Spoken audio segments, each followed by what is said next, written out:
Et Margot, on reçoit beaucoup de questions d'ordre économique. Il y a une grande question qui revient, c'est ceux qui reçoivent des prestations d'assurance-emploi. Lorsque ça va prendre fin, qu'est-ce qui les attend, ces gens-là? Voilà, c'est des questions sur le chevauchement en fait des aides, comment s'y retrouver. Donc, on essaie toujours d'y voir plus clair pour vous. On a reçu notamment cette question qui nous demande: ma femme est sur l'assurance-emploi et cela se termine cette semaine. Après son chômage terminé, peut-elle avoir droit à l'aide d'urgence? Eh bien, oui. Si son retour à l'emploi est impossible en raison de la COVID-19. C'est toujours ces termes qui sont importants. Quand le chômage sera terminé, quand vous n'avez plus le droit à l'assurance-emploi, vous pouvez faire la demande de prestations canadiennes d'urgence auprès de Revenu Canada, toujours si le retour à l'emploi est impossible en raison de la COVID-19.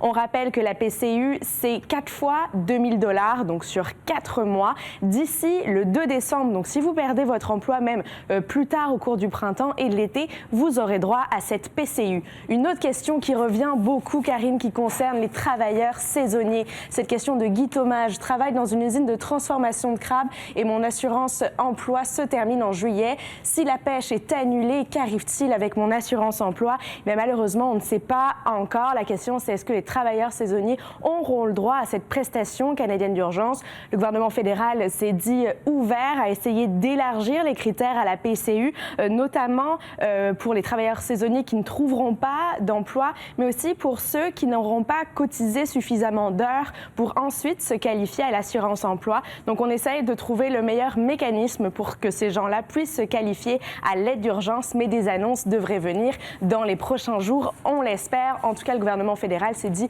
ouvert sur ce plan-là.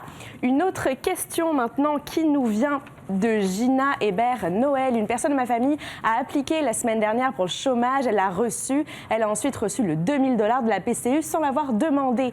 Comment ça se fait? Alors, c'est vrai qu'il y a eu, c'est pas des ratés, mais on va plutôt appeler ça des chevauchements. Parce que, rendez-vous compte, on est passé de 1 100 000 chômeurs à 5 millions de chômeurs là, dans les dernières semaines. C'est énorme. Donc, pour les personnes, certains ont reçu les deux prestations du même coup. Alors, c'est des chevauchements. En tout, la PCU, de toute façon, vous aurez votre 8 000 $ de reçu. Et si vous avez eu de l'argent en trop, c'est pas forcément un cadeau du fédéral. Au bout du compte, on vous demandera à la fin de rembourser ces montants. Une dernière question maintenant qui concerne la TPS, une question de Caroline Ménard.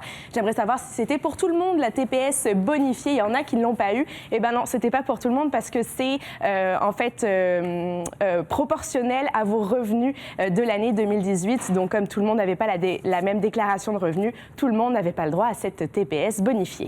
Merci beaucoup, Margot. Avec plaisir. À tantôt.